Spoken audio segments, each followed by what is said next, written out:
Hujan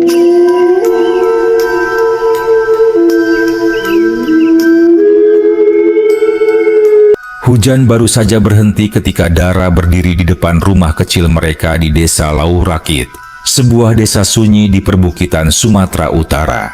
Jalanan tanah yang mengarah ke rumahnya masih basah. Aroma tanah basah begitu kuat, bercampur samar dengan wangi kayu bakar dari dapur-dapur rumah tetangga. Sore itu langit kelabu, tetapi tidak sepenuhnya gelap, seperti hari yang enggan berakhir. Dara sedang menyapu teras ketika ibunya, Bu Rani, keluar sambil membawa ponsel jadul yang getarannya baru saja berhenti. Wajahnya terlihat gugup, tapi juga penuh rasa lega. Dengan suara yang nyaris bergetar, dia memanggil putrinya. "Dara, tadi ayahmu telepon. Katanya dia sudah sampai di terminal Kabanjahe. Suruh kita jemput." Seketika jantung Dara berdegup lebih kencang. Sudah 3 tahun ayahnya, Pak Kadir, merantau ke Pekanbaru untuk bekerja sebagai buruh bangunan. 3 tahun itu terasa panjang, ditambah kabar yang tidak selalu jelas dan telepon yang makin jarang belakangan ini. Namun, beberapa hari lalu, Pak Kadir sempat mengabari bahwa pekerjaannya sudah selesai dan ia ingin pulang. Ia rindu desa, rindu istrinya, rindu Dara, anak semata wayangnya. Kini, kabar itu benar-benar terwujud. "Udah sampai? Sekarang?" tanya Dara memastikan. Bu Rani mengangguk. "Iya, barusan. Katanya busnya tadi terlambat, jadi baru turun. Kau jemput naik motor ayahmu saja, ya? Yang Supra itu masih bisa dipakai kan?" Dara mengangguk meski sedikit ragu.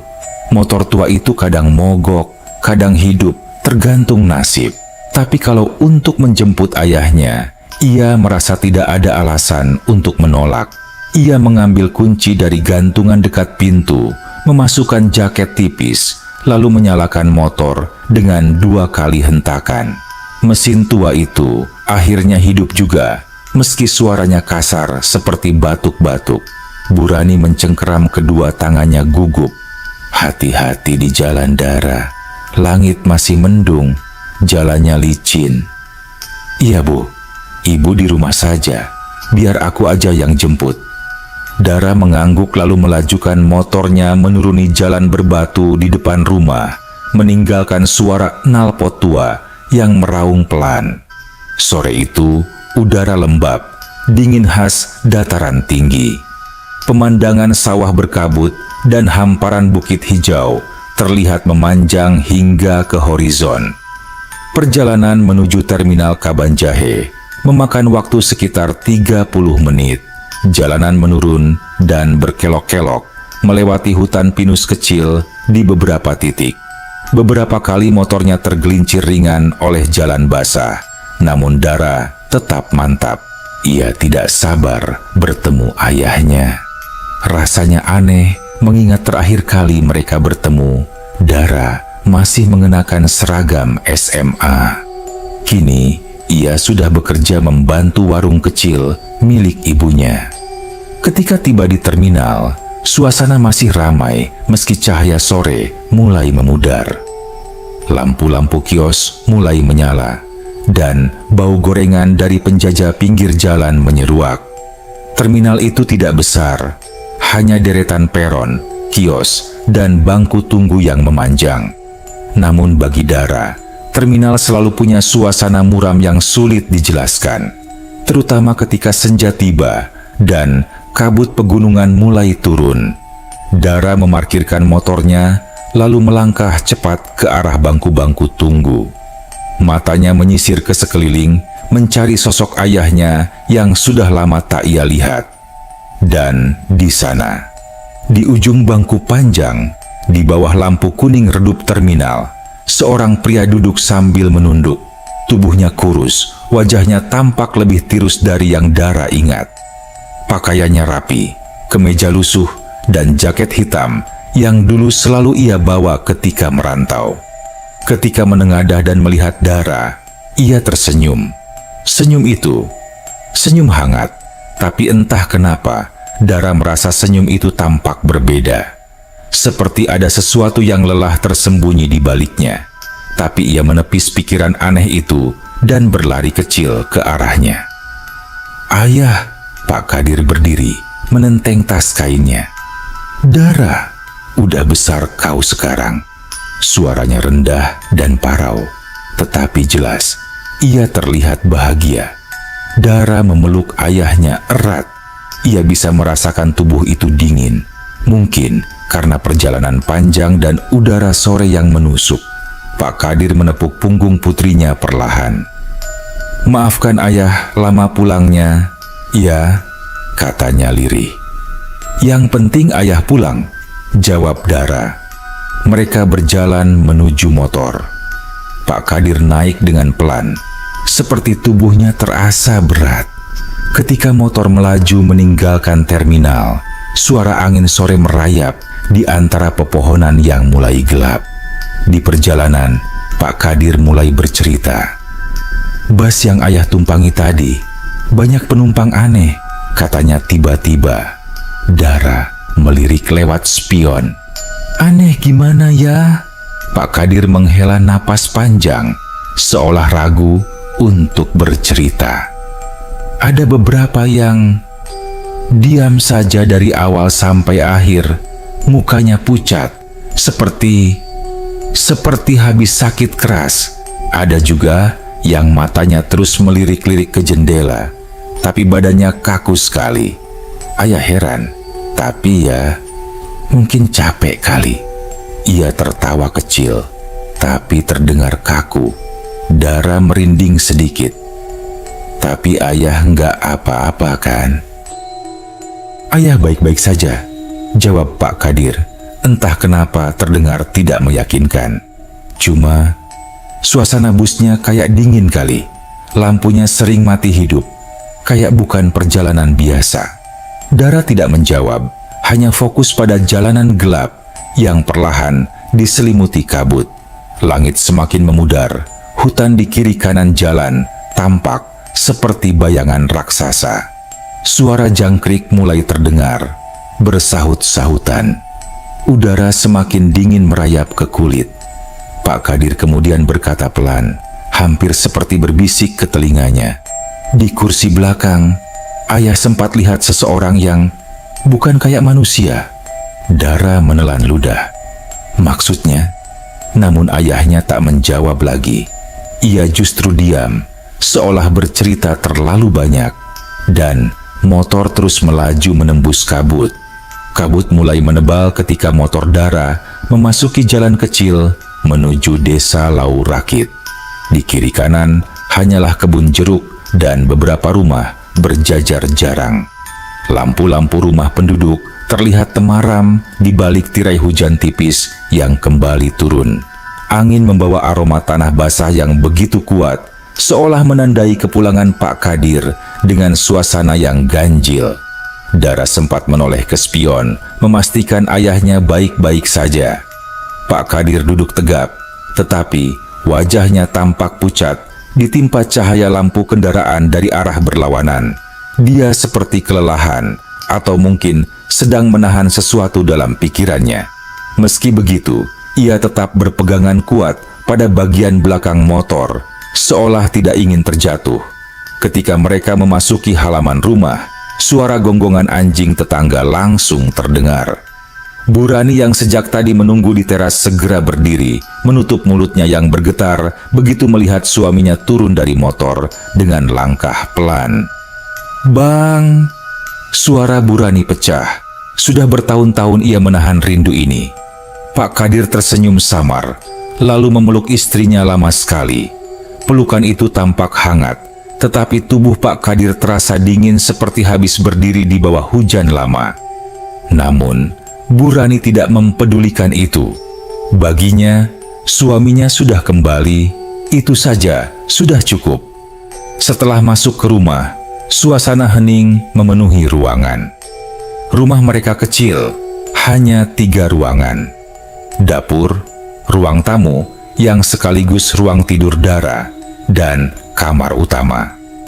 lampu bohlam kuning menyoroti wajah Pak Kadir yang tampak semakin sayu. Dara memperhatikan ayahnya sambil menyiapkan teh manis. Ada sesuatu yang berbeda dari Pak Kadir. Caranya duduk yang terlalu tegak, caranya memandang sekeliling seperti orang yang baru pertama kali melihat rumah itu, dan caranya tersenyum yang seperti paksa. Pak Kadir menatap cangkir teh di tangannya lama sekali sebelum akhirnya meminum sedikit. "Masih sama rasanya," katanya pelan, tetapi tatapannya seperti menerawang jauh, seolah ia tidak sedang berada di rumah. Burani duduk di sampingnya. "3 tahun kau pergi, tentu banyak berubah di sini, tapi syukur kau pulang dengan selamat." Dara melihat ayahnya tersenyum, tetapi senyum itu tidak menyentuh matanya.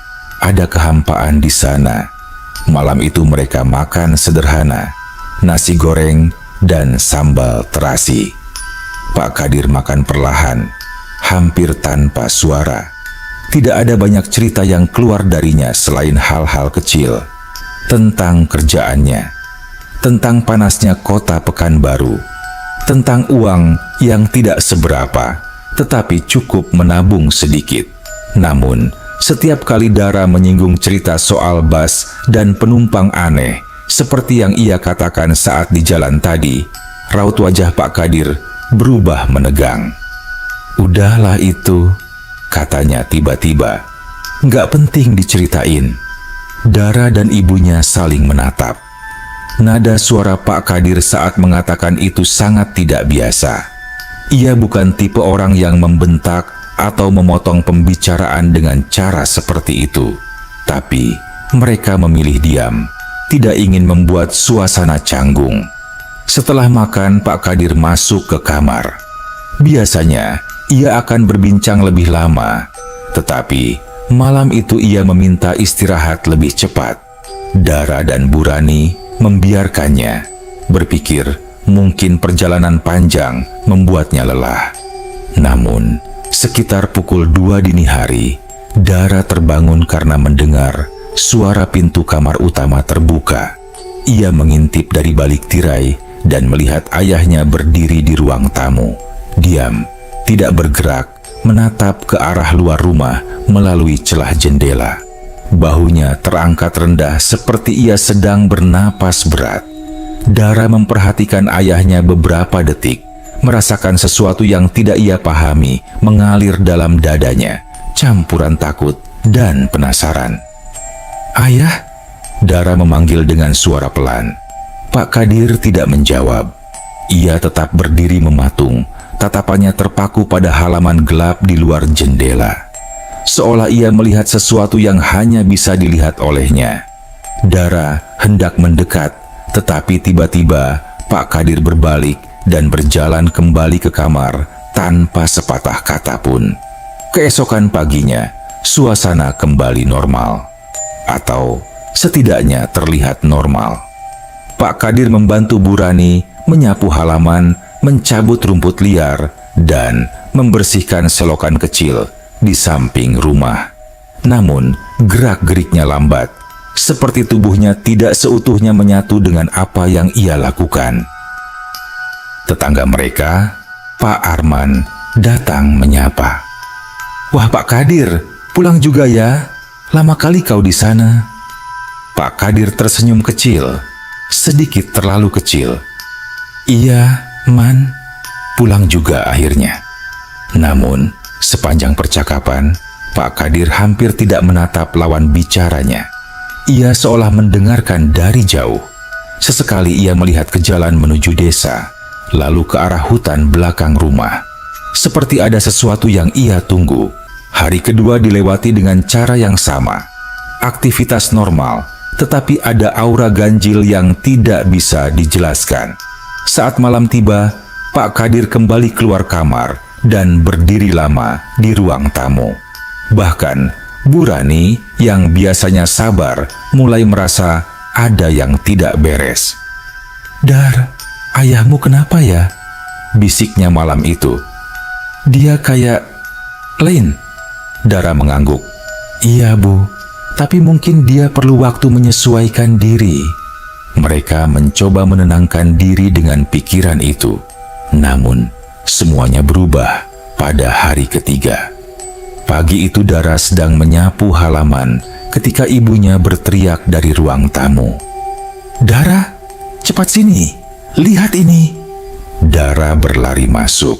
Televisi tabung di ruang tamu menampilkan berita kecelakaan bus. Bus itu tergelincir ke jurang di daerah pegunungan, tidak jauh dari wilayah yang biasa dilalui bus jurusan Pekanbaru Kabanjahe.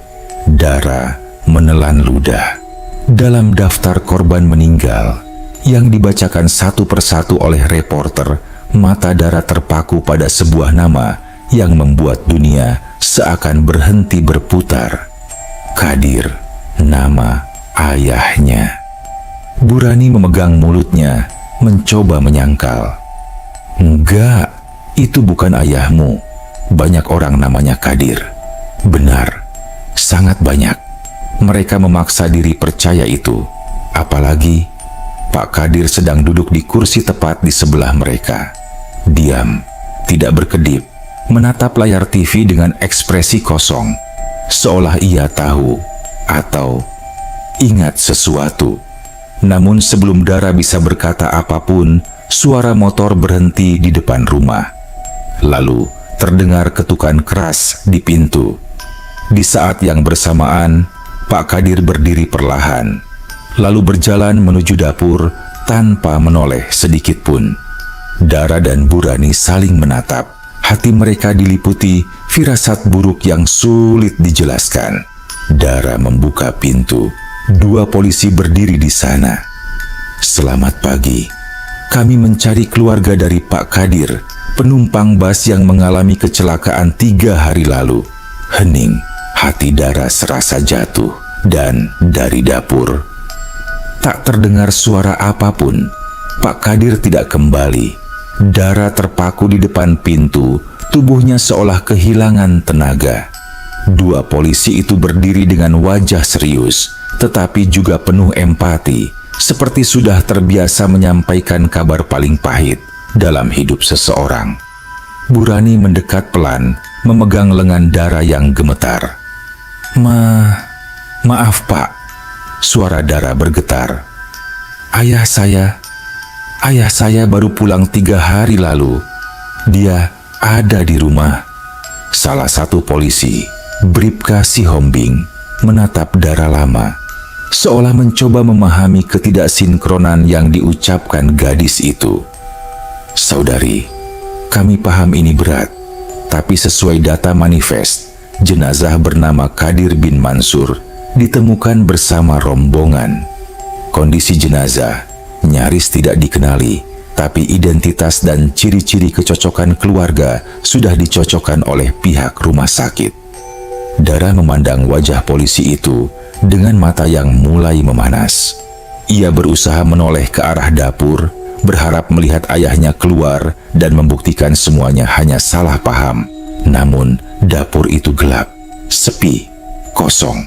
Padahal, baru sedetik tadi, Dara melihat ayahnya berjalan ke sana. Burani mencoba bicara, suaranya parau. "Pak, suami saya, dia baru pulang. Dia duduk di kursi itu barusan," ujarnya sambil menunjuk kursi rotan tempat Pak Kadir sering duduk sejak kepulangannya. Bribka Sihombing melirik kursi itu, lalu menatap rekannya, Aibtu Harun. Mereka tidak melihat apapun yang aneh. Tidak ada tanda-tanda orang lain di rumah itu selain Dara dan ibunya. "Boleh kami masuk sebentar?" tanya Aibtu Harun. Dara mengangguk, meski pikirannya berputar kacau. Polisi masuk dan menatap sekeliling rumah.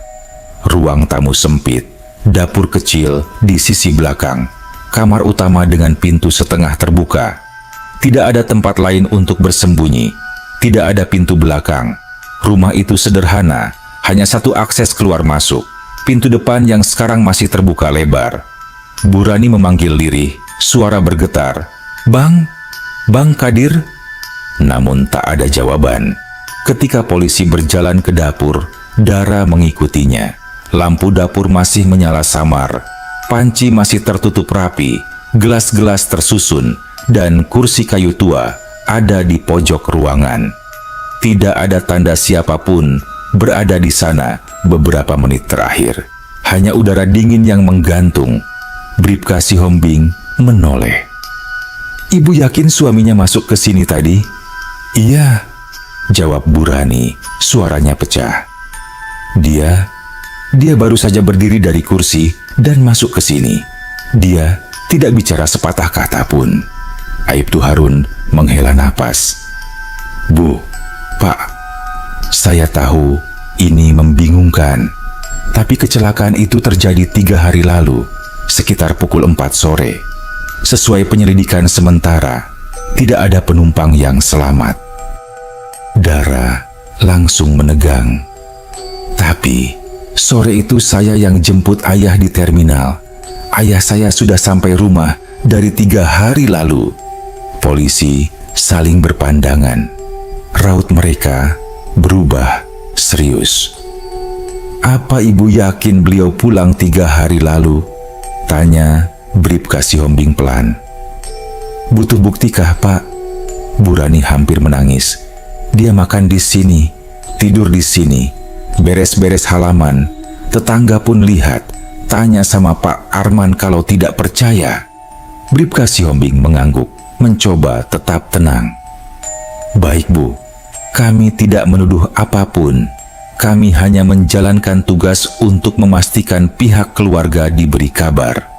Ia lalu membuka map coklat dan mengeluarkan sesuatu yang ditutup kertas putih. Di bawahnya tampak foto yang membuat darah-darah seperti berhenti mengalir. Bribka Sihombing menunjukkan foto tersebut hanya setelah memastikan Burani siap. Itu adalah foto jenazah. Tubuh yang sudah rusak parah akibat kecelakaan. Namun, wajah meski lebam, pecah, dan pucat masih bisa dikenali. Dara menjerit kecil dan menutup mulutnya. Burani terhuyung dan hampir jatuh, sehingga Aibtu Harun cepat menopangnya. "Tidak, itu bukan ayahku. Itu bukan." Dara menggeleng berkali-kali, tetapi matanya tak dapat berpaling dari foto itu. "Ayahku ada di sini, Pak. Dia ada di sini." Tapi kata-kata itu terdengar seperti upaya memaksa diri untuk percaya. Bribka Sihombing menutup foto itu kembali. "Kami mengerti ini berat, tapi kami perlu memastikan keluarga datang ke rumah sakit untuk proses identifikasi lanjutan." Dara masih mencoba melihat ke arah dapur, berharap ayahnya muncul dan menghentikan semua ini. Tapi tidak ada siapapun, hanya kursi kosong, hanya suara hujan yang mulai turun deras mengetuk genteng rumah mereka. Tangis pecah. Dara mendekap ibunya yang hampir pingsan. Burani menangis keras, tangis yang tidak bisa ditahan, yang berasal dari kedalaman hati seorang istri yang baru saja merasakan kehilangan untuk kedua kalinya. Tetangga mereka yang mendengar tangisan itu mulai berdatangan. Pak Arman dan istrinya, Bu Lina, masuk dengan wajah cemas. "Ada apa ini? Kenapa menangis?" tanya Pak Arman. Suasananya kacau. Dara tidak bisa menjelaskan. Lidahnya keluh, pikirannya hancur. Bribka Sihombing mengambil alih. "Maaf Pak Arman, kami datang menyampaikan kabar duka. Suami Ibu Rani, Pak Kadir, termasuk penumpang yang meninggal dalam kecelakaan bus 3 hari lalu." Pak Arman tertegun. "Tapi saya lihat dia kemarin. Dia ngobrol sama saya di halaman kok. Dia yang bersihin selokan, saya lihat sendiri." Polisi terdiam sejenak. Karena itu berarti bukan cuma keluarga yang melihat Pak Kadir, ada saksi lain. Tetangga mulai berbisik-bisik di luar rumah. Suara-suara resah mulai terdengar. Beberapa ibu-ibu saling menatap. Sebagian ikut menangis melihat Burani limbung dalam dekapan Dara. Aibtu Harun menepuk bahu Dara dengan lembut. "Nak, kami minta kalian ikut ke rumah sakit. Jenazah sudah menunggu untuk diserah terimakan." Dara menatap polisi itu dengan mata kosong. Tapi ayah saya ada di sini tadi. Dia duduk di kursi itu. Dia cerita sama kami. Dia masih hidup. Bribka Sihombing menatapnya dalam-dalam. Nak, terkadang hal-hal seperti ini terjadi karena rasa rindu kita lebih besar daripada kenyataan. Tapi kami harus pastikan, yang penting ibu dan kamu tidak sendirian. Namun Dara tahu, itu bukan hanya rindu. Ia tahu apa yang ia lihat. Ia tahu apa yang ia peluk 3 hari terakhir. Dan sosok itu, apapun itu, bukan sekadar bayangan atau imajinasi.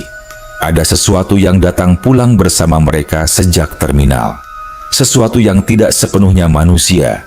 Sesuatu yang sekarang entah berada di mana. Dara menggenggam tangan ibunya erat. Baik Pak, kami ikut. Tetangga mulai mengantar mereka keluar. Beberapa membawa jas hujan dan payung. Langit menumpahkan hujan deras seolah ikut meratapi nasib keluarga kecil itu. Di dalam rumah yang mulai kosong, kursi rotan tempat Pak Kadir selalu duduk sejak kepulangannya tampak bergoyang pelan. Seperti seseorang baru saja bangkit dari sana. Hujan belum menunjukkan tanda-tanda akan reda ketika Dara, Burani, 2 polisi, serta beberapa tetangga bersiap menuju mobil patroli yang terparkir di depan rumah. Udara dingin merayap ke pori-pori kulit membuat suasana semakin berat. Burani menggenggam tangan Dara erat-erat, seolah takut anaknya ikut menghilang seperti suaminya. Dara masih menoleh ke rumah sebelum masuk ke mobil.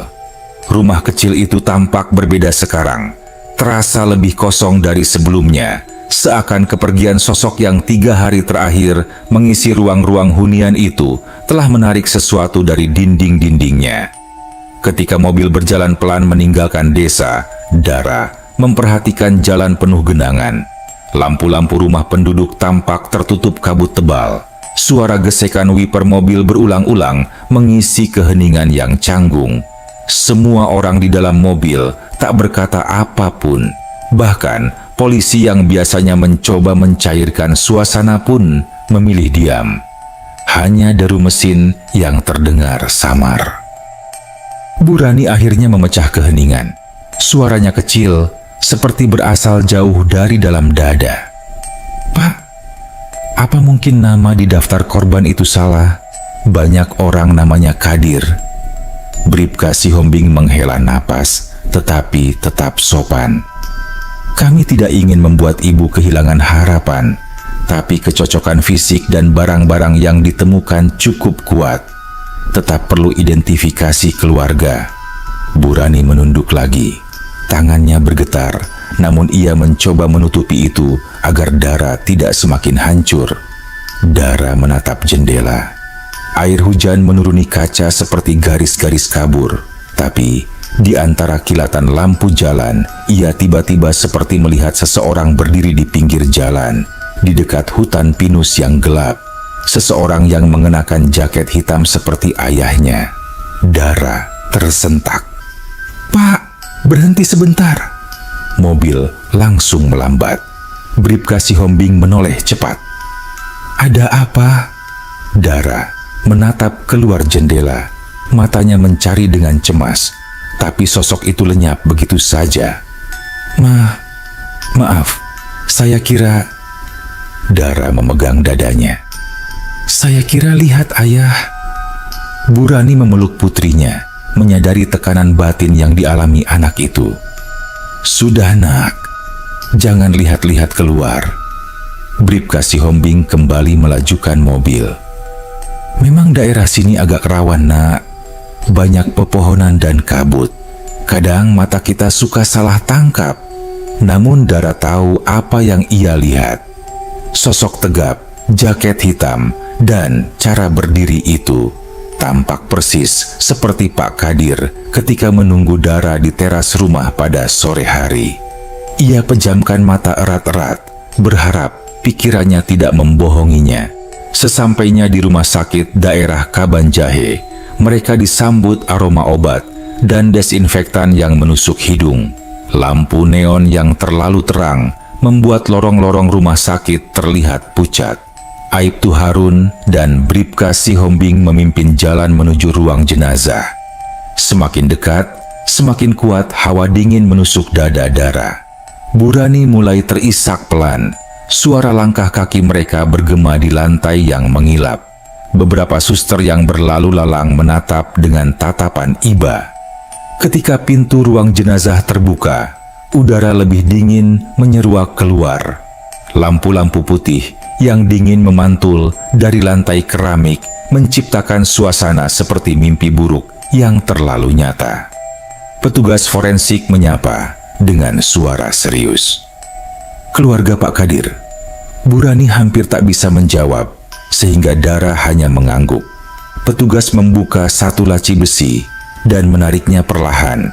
Di atasnya ada kain putih. Suara logam yang bergesekan membuat bulu kuduk Dara berdiri. Ketika kain itu disingkap, Burani langsung ambruk, ditangkap oleh polisi sebelum jatuh sepenuhnya.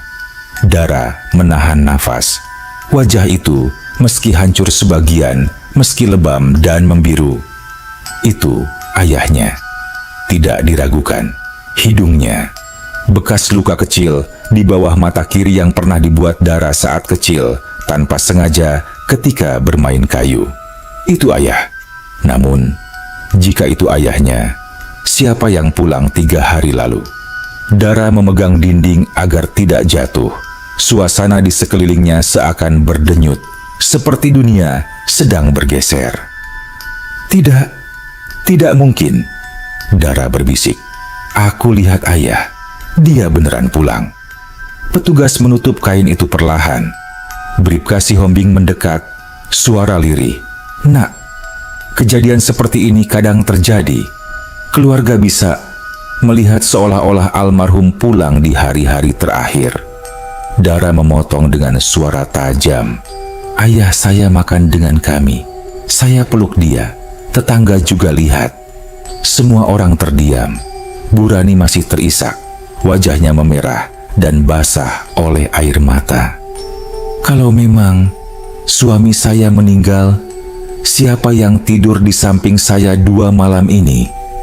Kata-kata itu membuat seluruh ruangan diliputi hawa aneh. Petugas rumah sakit menelan ludah. Bahkan, polisi pun tak tahu harus menjawab apa. Tiba-tiba, lampu ruangan meredup sesaat, berkedip seperti kehabisan daya. Suara listrik mendengung. Suhu ruangan menurun drastis. Dara memeluk dirinya sendiri ketika bulu kuduknya berdiri. Bribka Sihombing refleks memegang gagang pistolnya. Kenapa lampunya? Petugas forensik mengusap keringat dinginnya. Listrik rumah sakit memang kadang ngedrop kalau hujan deras, tapi biasanya tidak seredup ini. Ketika lampu berkedip untuk kedua kali, Dara merasakan sesuatu di belakangnya. Seperti seseorang berdiri dekat sekali, bernapas pelan. Ia membalik cepat. Tidak ada siapa-siapa. Namun, bau tanah basah menusuk hidungnya. Bau yang sama dengan ketika ia memeluk ayahnya di terminal. Dara mundur 1 langkah, tubuhnya menggigil. Pak, saya rasa ayah ikut kami sampai sini. Semua orang memandang Dara. Suasana terasa semakin menekan, seolah ruangan itu menyimpan sesuatu yang tidak ingin dilihat. Aibtu Harun menelan ludah. Bu, nak, kita keluar dulu. Tolong kuat, ya. Setelah ini kami akan urus berkas untuk kalian bawa pulang. Namun ketika mereka hendak keluar, pintu ruang jenazah tiba-tiba menutup sendiri. Brak! Burani menjerit. Dara memegang tangannya. Bribka Sihombing dan Aibtu Harun langsung sigap mencoba membuka pintu. Siapa yang tutup pintunya? Ini bukan angin. Aibtu Harun berkata dengan nada tegang. Petugas forensik, pucat pasi, mencoba membantu.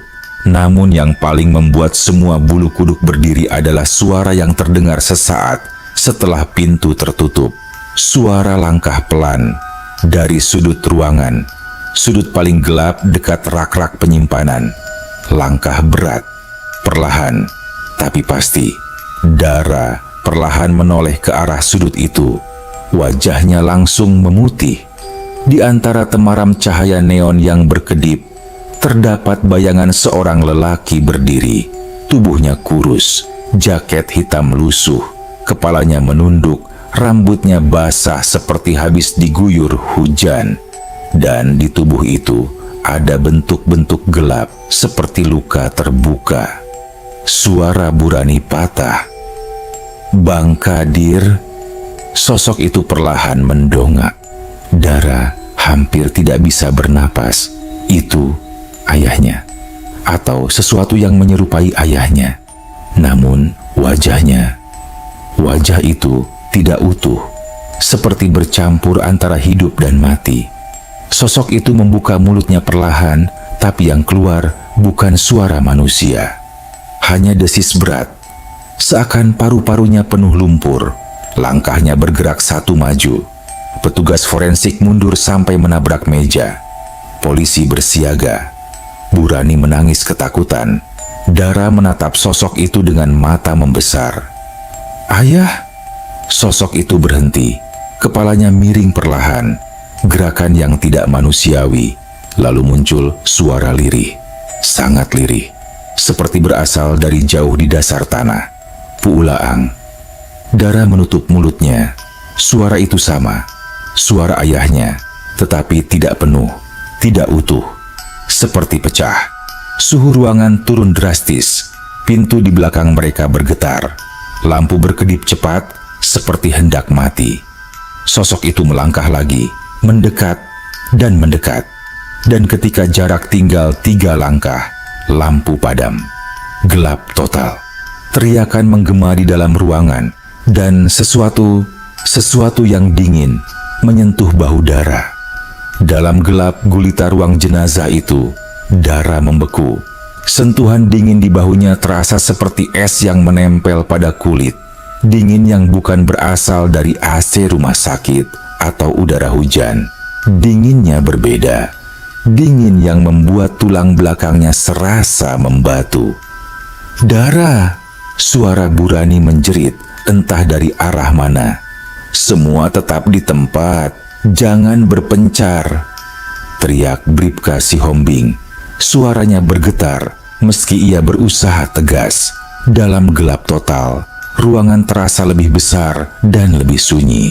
Tak ada suara selain tarikan napas panik mereka. Dan sesuatu lain, suara napas berat, basah. Dara merasakan sentuhan itu semakin kuat, seperti jari-jari yang gemetar menahan sesuatu. Ia ingin menjerit, tetapi suaranya tersangkut di tenggorokan. Sampai akhirnya, suara lirih itu terdengar dekat sekali di telinganya. "Dara!" Nafas Dara tercekat. Itu suara ayahnya.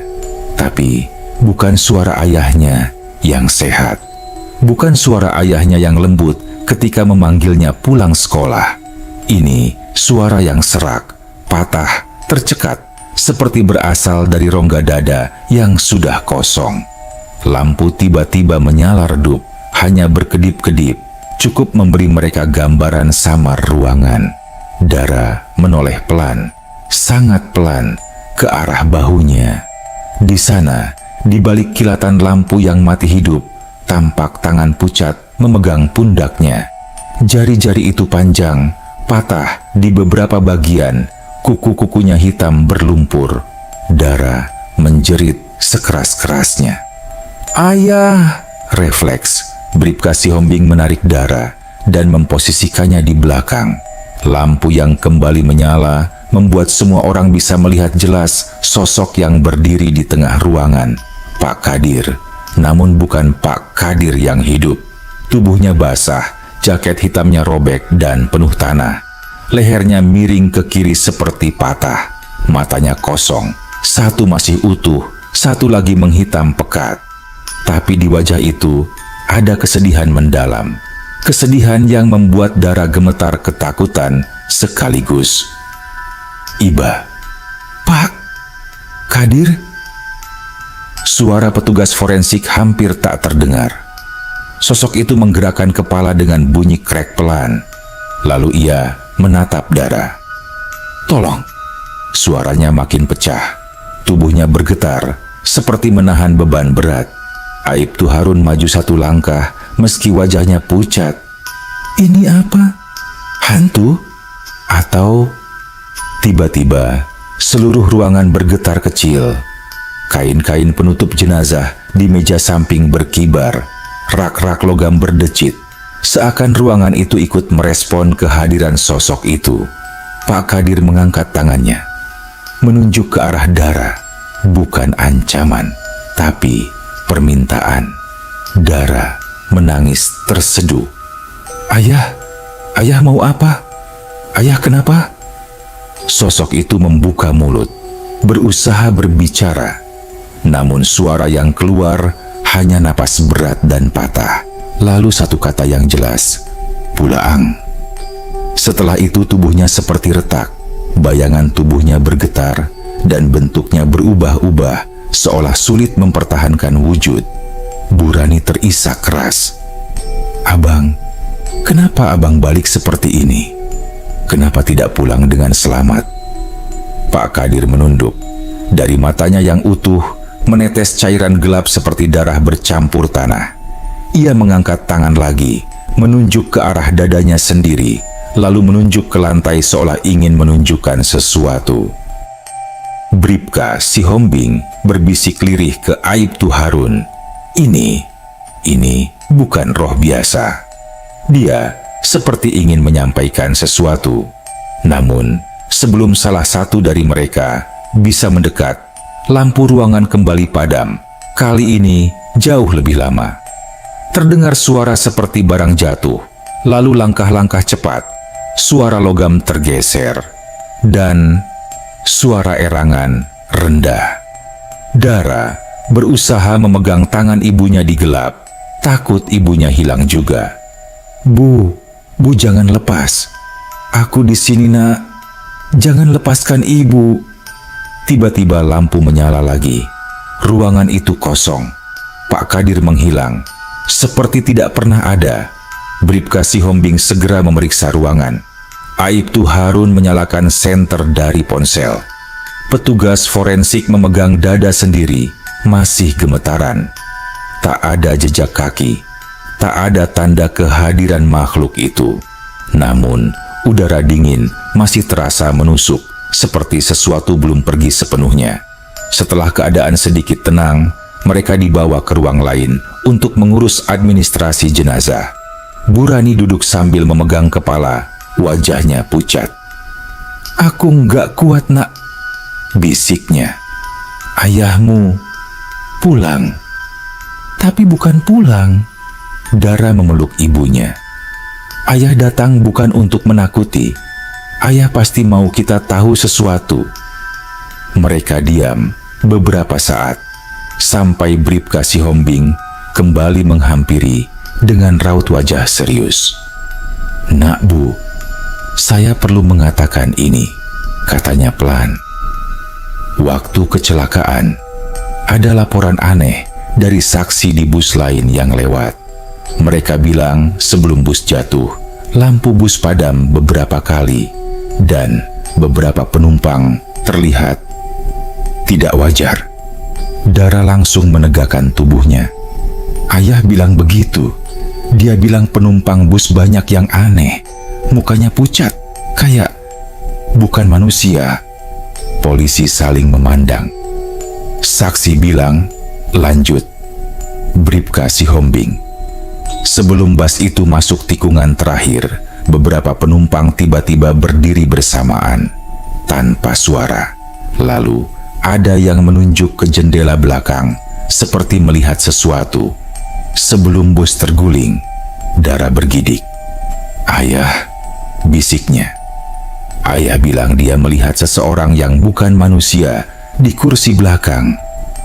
Burani memucat. Jangan bilang yang ayahmu lihat itu penyebab kecelakaan itu.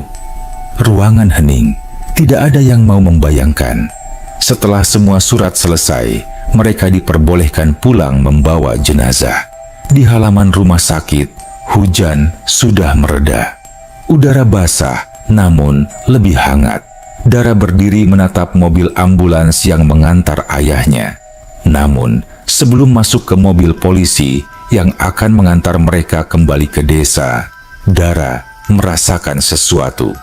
Angin dingin berhembus pelan. Bau tanah basah tercium lagi. Sangat dekat. Dara menoleh ke samping. Di bawah pohon cemara yang gelap, ia melihat sosok samar berdiri. Tidak sejelas di ruang jenazah, tidak sedetail itu. Hanya bayangan laki-laki kurus dengan jaket hitam. Kepalanya menunduk, tidak bergerak. Namun, Dara tahu siapa itu. Ia berdiri membatu. Air mata menetes. "Bu," suaranya lirih. "Ayah, masih di sini?" Burani menatap arah yang ditunjuk. Matanya melebar. Wajahnya berubah pucat seketika. Karena kali ini, dia juga melihatnya. Bayangan itu mengangkat kepalanya perlahan. Dan untuk pertama kalinya sejak kecelakaan, wajah itu tampak lebih tenang. Tidak utuh, tidak hidup. Tapi, seperti seseorang yang ingin mengantar keluarga untuk terakhir kalinya, Dara menutup mulut. "Ayah." Bayangan itu perlahan memudar. Namun sebelum hilang sepenuhnya, bibirnya bergerak, membentuk satu kata tanpa suara. "Kade." Nama panggilan sayangnya waktu Dara masih kecil. Dara tersungkur menangis, dan sosok itu hilang. Mobil polisi akhirnya melaju meninggalkan rumah sakit. Jalanan basah memantulkan lampu-lampu yang buram. Dara menatap keluar jendela, masih berharap bisa melihat bayangan ayahnya sekali lagi.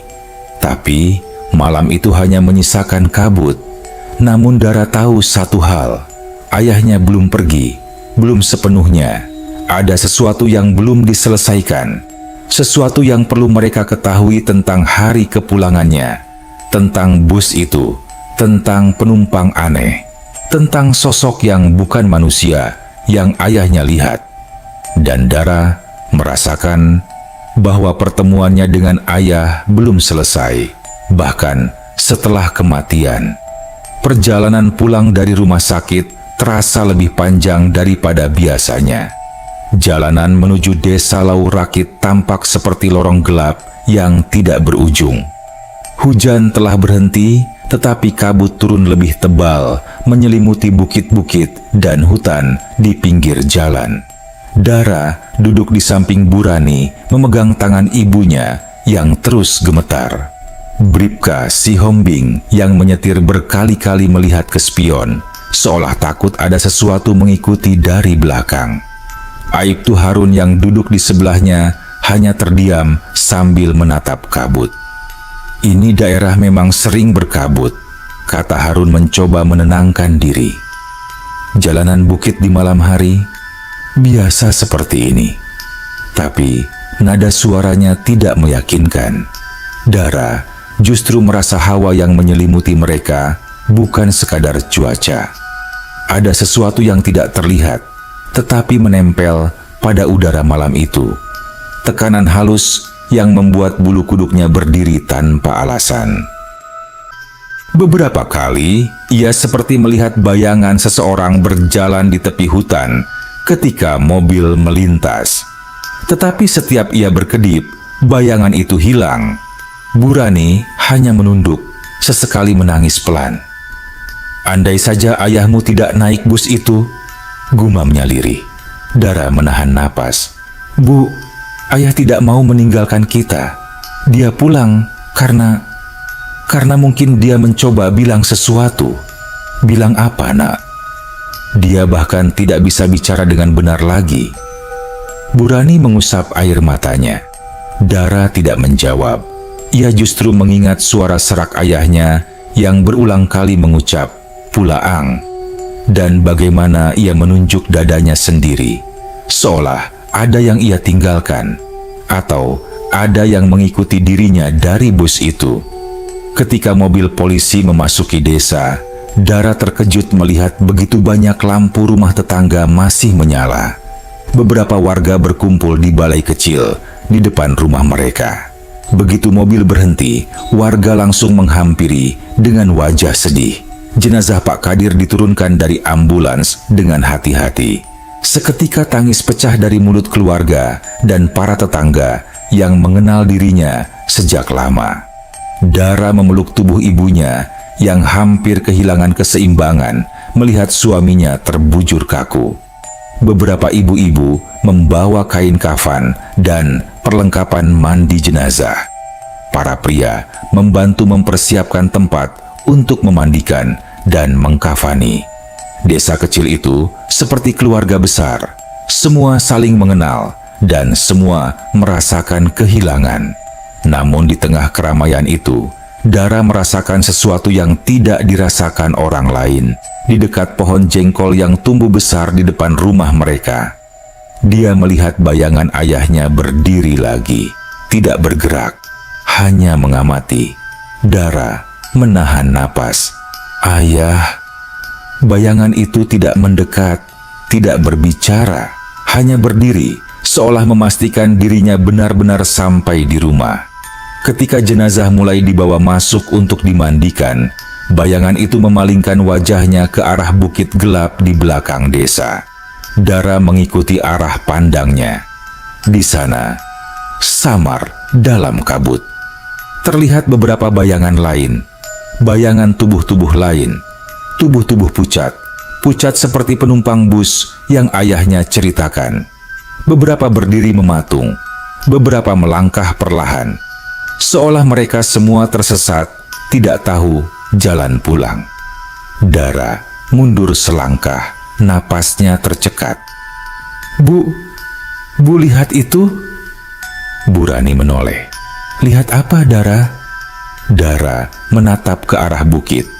Bayangan-bayangan itu perlahan memudar seperti asap yang tertiup angin.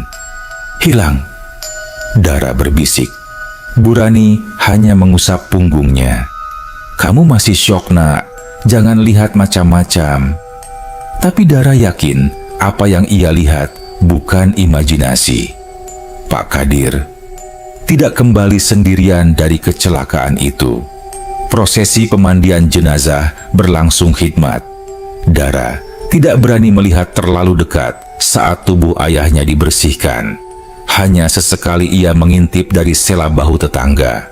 Luka-luka itu, robekan besar di bahu, lebam di dada, kepala yang tampak terbentur keras.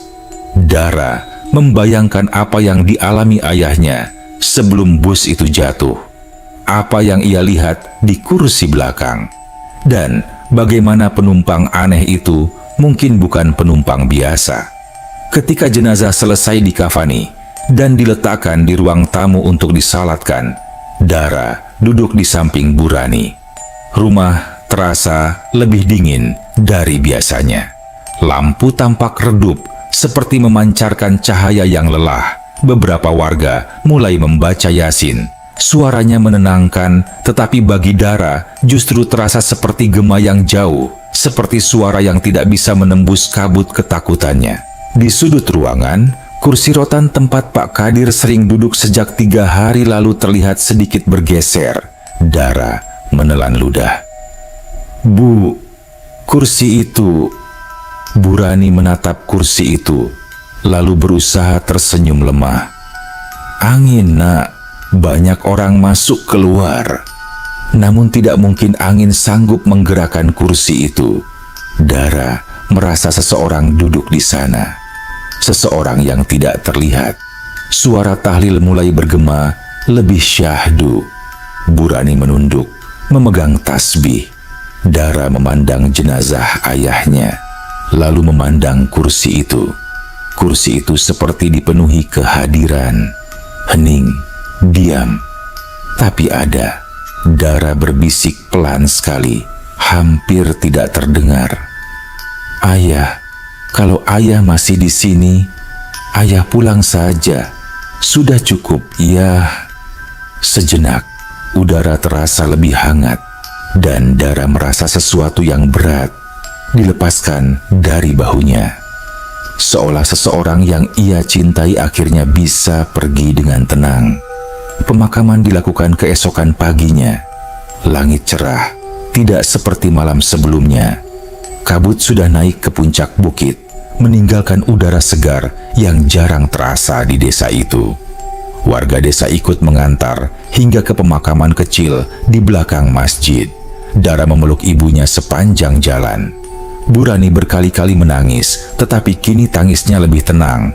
Tangis kehilangan, bukan lagi ketakutan. Saat jenazah diturunkan ke liang lahat, Dara memandang ke arah hutan di tepi pemakaman. Ia tidak melihat ayahnya. Tidak ada bayangan. Tidak ada kabut bergerak aneh. Hanya burung-burung kecil yang berterbangan dan daun-daun yang jatuh pelan. Dara menghela napas panjang. Selamat jalan ya. Ia tahu ayahnya sudah benar-benar pergi. Bukan pergi meninggalkan, tetapi pulang ke tempat yang seharusnya. Apapun yang ikut dengannya dari bas itu, apapun yang menghantui 3 hari terakhir, sudah tidak tampak lagi. Mungkin karena ayah hanya ingin memastikan dirinya tiba, atau mungkin karena ada sesuatu yang tidak selesai sebelum ia menyentuh kembali tanah rumahnya. Dan kini, semuanya sudah diselesaikan. Malam itu, setelah semua tamu pulang, Dara duduk di teras rumah, memandang jalan desa yang sepi. Angin lembut bertiup, bintang-bintang terlihat sebagian di balik awan tipis. Ia menatap kursi rotan di sudut teras, kosong. Namun ia tersenyum kecil. Terima kasih ya, sudah pulang. Dan untuk pertama kalinya sejak kejadian mengerikan itu, Dara tidak lagi merasa takut. Hanya rindu. Rindu yang hangat. Dan sebuah keyakinan bahwa cinta bisa melewati batas yang bahkan kematian sendiri tak mampu hentikan.